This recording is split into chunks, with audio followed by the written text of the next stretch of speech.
Assalamualaikum warahmatullahi wabarakatuh. Salam sejahtera bagi kita semua. Saya Melati Evesya Putri dengan NIM 1805522108. Saat ini saya dan teman-teman saya diberikan tugas oleh Ibu Yeye untuk membuat presentasi. Presentasi yang akan saya bawakan akan mengenai tentang sistem penerimaan kas. Nah, kita mulai dari pengertian sistem penerimaan kas. Sistem penerimaan kas, dari kata sistem dulu lah. Sistem itu apa sih? Sistem adalah suatu jaringan sejumlah prosedur yang saling berhubungan yang dikembangkan sesuai dengan suatu pola guna melaksanakan aktivitas utama perusahaan. Nah, kalau penerimaan pasti teman-teman udah tahu dong penerimaan itu apa. Nah, kalau kas sendiri, kas itu harta kekayaan perusahaan yang sifatnya liquid dan berjangka waktu pendek dapat digunakan untuk operasional perusahaan. Nah, berdasarkan tadi pengertian dua tadi,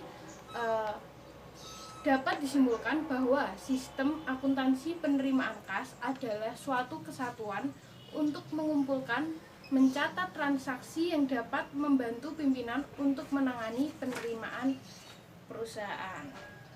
Nah, sumber penerimaan kas perusahaan itu ada dua. Yang pertama, sistem penerimaan kas dari penjualan tunai, dan yang kedua itu dari piutang.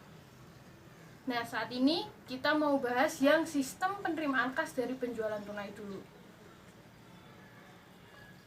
Berdasarkan sistem pengendalian internal yang baik, sistem penerimaan kas dari penjualan tunai mengharuskan pertama, penerimaan kas dalam bentuk tunai harus segera disetor ke bank dalam jumlah penuh dengan cara melibatkan pihak lain selain kasir untuk melakukan internal check.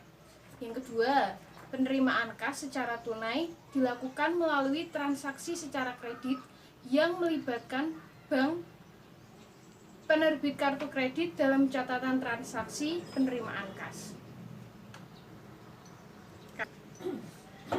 Prosedur penerimaan kas dari penjualan tunai itu ada tiga. Yang pertama, prosedur penerimaan kas dari over the counter sales. Yang kedua, ada prosedur penerimaan kas dari cash on delivery sales atau kalau kita bilang COD. Yang ketiga, penerimaan kas dari credit card sales. Nah, apa itu prosedur penerimaan kas dari over the counter sales? Itu yang pertama, pembeli memesan langsung kepada wiraniaga sales person di bagian penjualan. Lalu yang kedua, bagian kasa menerima pembayaran dari pembeli yang dapat berupa uang tunai, cek pribadi atau kartu kredit. Yang ketiga, bagian penjualan memerintahkan bagian pengiriman untuk menyerahkan barang kepada pembeli. Keempat, bagian pengiriman menyerahkan barang kepada pembeli. 5, bagian kasa menyetorkan kas yang diterima ke bank. Keenam, bagian akuntansi yang mencatat pendapatan penjualan dalam jurnal penjualan. Ketujuh, bagian akuntansi mencatat penerimaan kas dari penjualan tunai dan dalam jurnal penerimaan kas.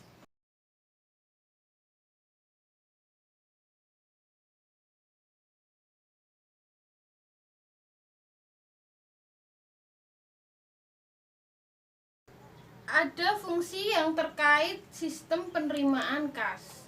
Ada 5 fungsi ya, penjualan, kas, gudang, pengiriman, dan akuntansi.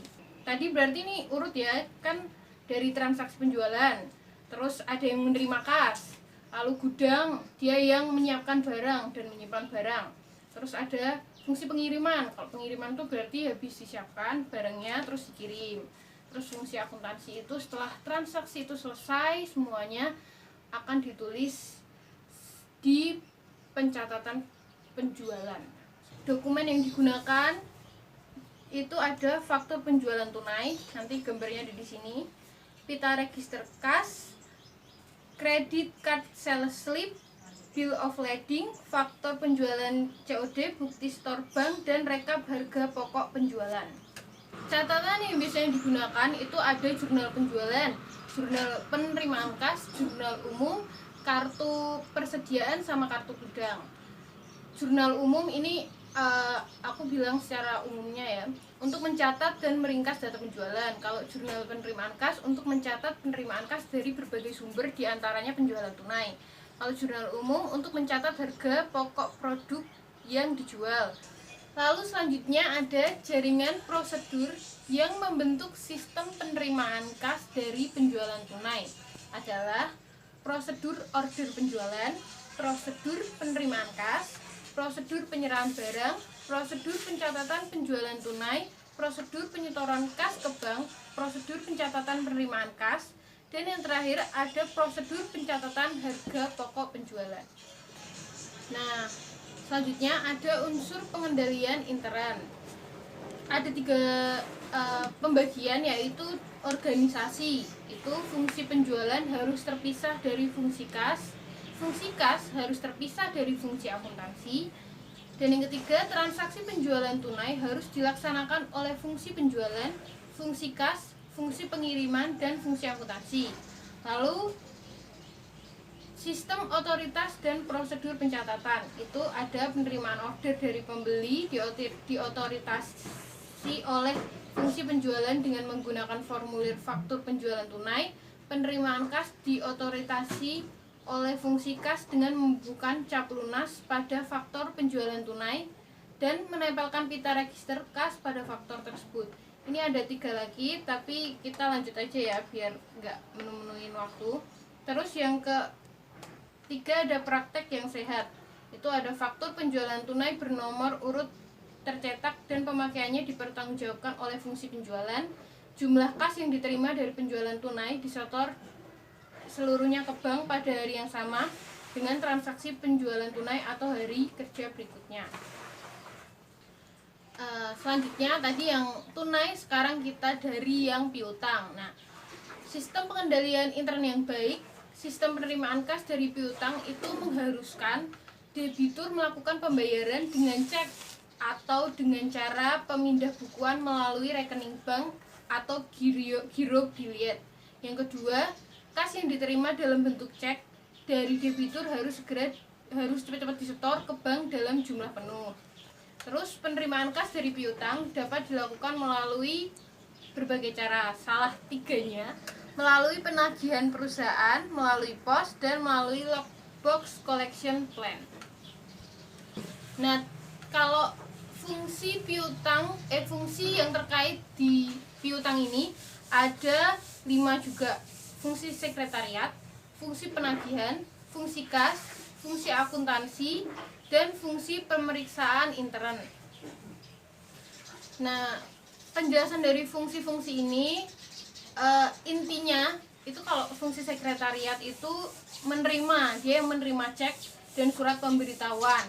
Terus habis itu ada fungsi penagihan. Jadi bertanggung jawab untuk melakukan penagihan kepada debitur. Terus ada fungsi kas, sama tadi fungsinya sama kayak yang di tunai, itu menerima, tapi yang ini cek bukan tunai. Terus yang ketiga ada keempat ada fungsi akuntansi, dia yang mencatat lagi. Kelima ada fungsi pemeriksaan intern, itu dia yang penghitungan kas yang ada di tangan fungsi kas secara periodik. Jadi kalau yang tunai itu fungsi akuntansi terakhir, kalau yang piutang itu yang terakhir fungsi pemeriksaan intern. Nah, dokumen yang digunakan di piutang ini ada surat pemberitahuan, daftar surat pemberitahuan, bukti setor bank, dan kwitansi. Nanti gambarnya. Nah, unsurnya itu sama kayak tadi ya, ada 3 bagian: organisasi, sistem otoritas, dan prosedur pencatatan. Terus yang ketiga ada praktek yang sehat. Cuman ini karena ada banyak, jadi saya akan membacakan satu-satu saja. Yang organisasi, fungsi akuntansi harus terpisah dari fungsi penagihan dan fungsi penerimaan kas. Kalau sistem otoritas dan prosedur pencatatan itu ada debitur meminta untuk melakukan pembayaran dalam bentuk cek atas nama atau dengan cara pemindah bukuan. Yang ketiga ada praktek yang sehat, yaitu hasil perhitungan kas harus direkam dalam berita acara penghitungan kas dan disetor penuh ke bank dengan segera. Nah, demikian presentasi saya, Melati Fisya Putri. Maaf tergesa-gesa ataupun banyak yang salah. Terima kasih. Wassalamualaikum warahmatullahi wabarakatuh.